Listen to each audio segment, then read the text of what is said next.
welcome to this video. I just want to talk about some Halloween books right now, okay? I'm wearing my Halloween book sweatshirt, so we're gonna talk about some Halloween books. I've just got a short list, but just because it's short doesn't mean I can't talk about these books for a long time. So I'm gonna get straight into it. I hope you enjoy. We're gonna start off with a few witchy books, okay? First, we're gonna start with this book right here, The Unfortunate Side Effects of Heartbreak and Magic. This book is about a witch named Sadie who, in order to use her magic, she has this curse, you know? It's kind of like, if you want to use magic, you have to also deal with the curse. Her curse is that she's going to experience 4 heartbreaks in her life, and each one is going to get progressively worse. She's already experienced 2 heartbreaks and has just found out that her grandmother, who raised her, is dying. This book, if you couldn't tell, covers a lot of like grief, covers a lot about losing loved ones. It does also have a bit of a second chance romance in here. Sadie's first heartbreak comes back to her hometown. Something might be rekindling with him as well. So yeah, that's a little synopsis of this book. I would say my thoughts on it. I recently just read this book, finished it. Sadie runs a cafe, a bakery. There's a lot of little parts in this book where she's talking about the food that she's making for her cafe / bakery. Each chapter ends with like a little recipe, and I loved that. I loved hearing about this like magical food. I do want to try a couple of these recipes that they have at the end of the chapters. I thought that was fun, although I was kind of surprised by it. I did end up liking the focus on like heartbreak and grief. I was under the impression that this was like a romance, and yes, there is like a romance subplot, but it is a subplot. It is not the main plot. The main plot is really about grief and about heartbreak and about overcoming stuff like that. And so I was surprised that the romance wasn't like the main part of the story.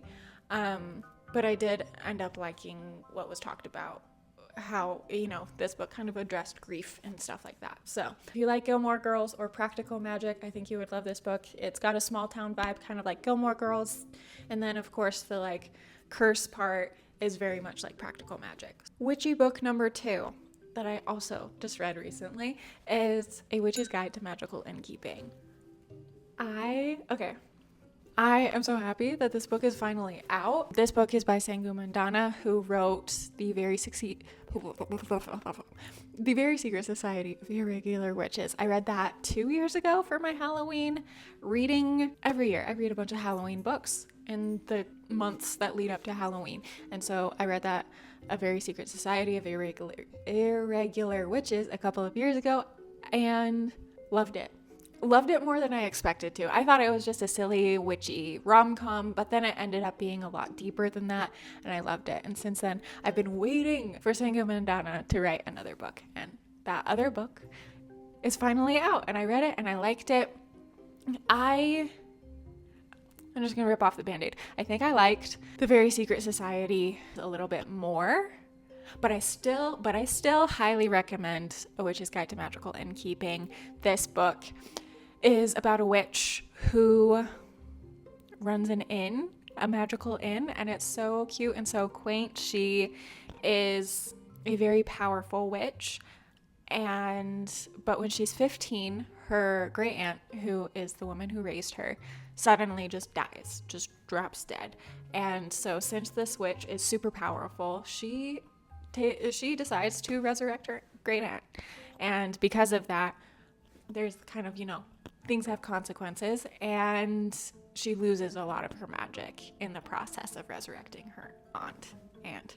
But magic is something that she just loves, right? And so she's kind of sad by the fact that she lost. Of course, she's happy that her aunt is now alive and well again, but she's also sad that she lost this thing that was such a big part of her, such a big part of her identity, something that she loved so much. She is, you know, just like constantly thinking about how she might be able to get her magic back. This book is kind of about that, about her trying to get her magic back, while also, you know, running this inn.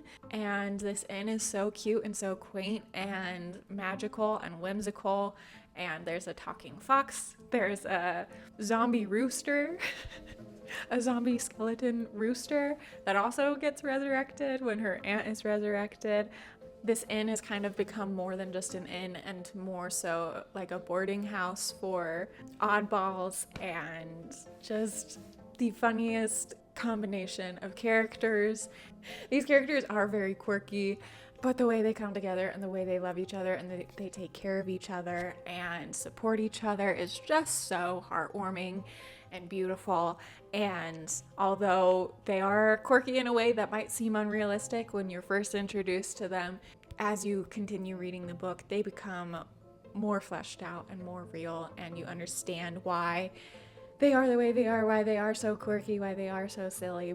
This book also has a little bit of a romance, which I think I liked the romance in this book better than the romance in A Very Secret Society. I don't know, this book is beautiful and cute and whimsical and fun, and this book, similar to A Very Secret Society, does also touch on some themes of like how past trauma can still affect you as a person years and years later, and how that is a part of who you are and a part of your identity, and how you can see that as a negative thing or a positive thing, just the way you look at it and your mindset on what has happened to you in the past. And I liked that there were themes similar to that in A Very Secret Society, and that's why that book ended up being one of my favorite books the year that I read it.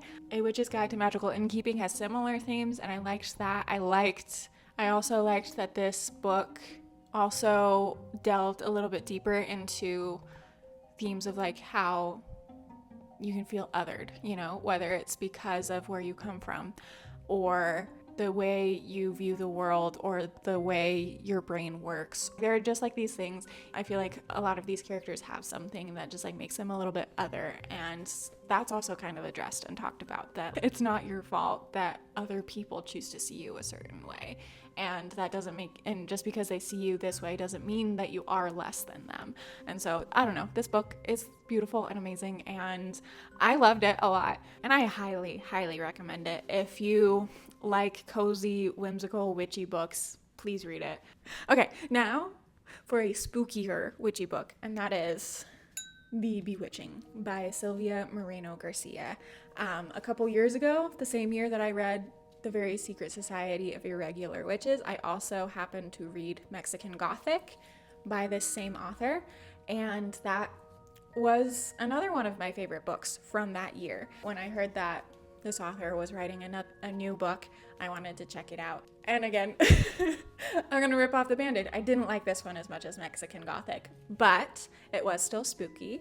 It was still creepy. I liked that these witches just felt evil, just like pure evil, and I kind of liked that. Just this like chilling kind of just like, I don't know, spooky witches. Not cozy witches, this is spooky witches. This is like witches out to hurt you and kill you and use that to strengthen their power kind of witches. This is definitely horror. If it wasn't obvious by the description, this is horror. It's about 3 young women in 3 different time periods who are all being targeted by these evil spooky witches, and how they may or may not survive these encounters with said witches. Now, as much as I liked the spookiness of the witches and just like the evil feeling of this like magical spooky power, I think the thing that I didn't quite like as much in this one as Mexican Gothic is like I didn't really love the multiple perspectives, the multiple POVs in this book. And not for any particular reason. It's not that I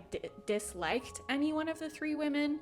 It's just that I would have just preferred one of these stories, you know? Something I'm thinking is like, I think I would have liked to just get Minerva's story, and then maybe a couple of times throughout the story, have like flashbacks of her sitting in front of her great-grandmother and her grandmother telling her the story of, you know, her encounter with a witch, you know, instead of having every chapter bouncing back and forth between 3 different women. I think I would have preferred a structure more like that than what it actually was. But that's my 2 cents. I liked Mexican Gothic better. Speaking of Mexican Gothic, let's get into some more Gothic stories. A Study in Drowning. This is one that I recently just read, and I liked it a lot. This is about a young university student. She is studying architecture, and She puts her name in this contest to redesign this famous writer's home. And this writer happens to be Effie. That's our main character. Happens to be Effie's favorite author. She has all of this author's work memorized. The most popular book that this author wrote is Effie's favorite book of all time. Whenever she's going through something, whenever she's struggling with something, she rereads this book. It inspires her to keep going, that kind of a thing. And as she gets to this house that she's supposed to redesign, she finds that it's falling apart.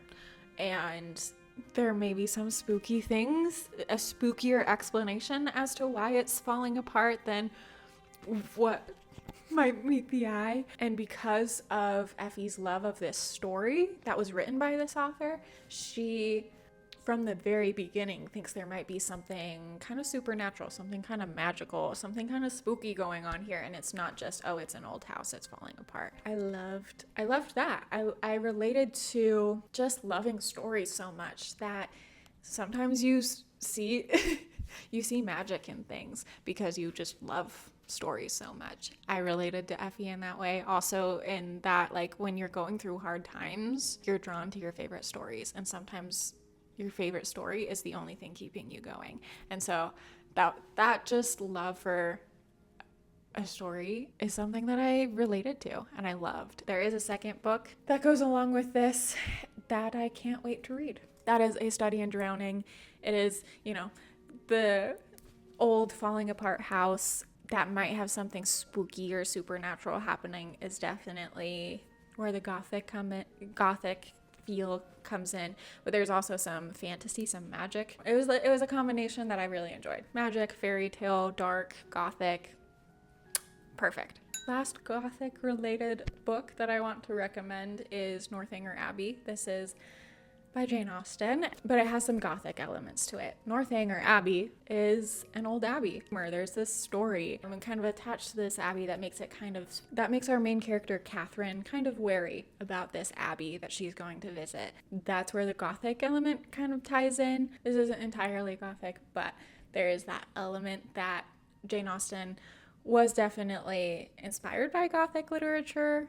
And it's been a while since I've read this, so I'm going to be rereading it this year. I don't know what else to say about this. It's great. It's Jane Austen. I love Jane Austen, and it's somewhat sort of inspired by elements of Gothic literature. I have one more book that I want to recommend to you that I just finished a couple of days ago, and that is The Phantom of the Opera. This book is a great option for people who want to get into some spooky classics. This book was written back at the beginning of the 1900s. End of the 1800s. I can't quite remember the published date off the top of my head, but if you're looking to get into spooky classics, this is a good one. This is a story about the Paris Opera House and the phantom that haunts that opera house. It's more than just a spirit. There's actual spooky, scary things that happen. There are people who get hurt. There are people who die. There are inexplicable, mysterious things that this phantom is able to do that make you think that maybe he is a spirit, but also that he's more than a spirit, so you're like, how is he doing these things? This book is great if you're looking for that. If you have seen the musical like I have, I was a theater kid growing up. Of course I knew the music. I was very familiar with the musical. I had seen the movie, blah blah blah. The musical does follow this plot very closely, and so there are parts that I was not surprised by that I should have been surprised by, and I kind of wish I had read this before I'd seen the musical. But that being said, I still had a lot of fun with it. I would totally recommend it. I think you're going to be more spooked and you're going to be more thrilled by the mystery and the kind of eerie nature of this if you haven't seen the musical, if you're not familiar with the story. So you should definitely check it out. And that's it. Like I said, this is a short list, but I just wanted to talk about some Halloween spooky books. There are more Halloween-y spooky books that I could talk about. If you want more recommendations, talk to me in the comments below. I will give you some more recommendations there. And with all that said, I am gonna go now. So thank you so much for watching this video. Thank you for listening to me ramble about books. I will see you in my next video. Bye!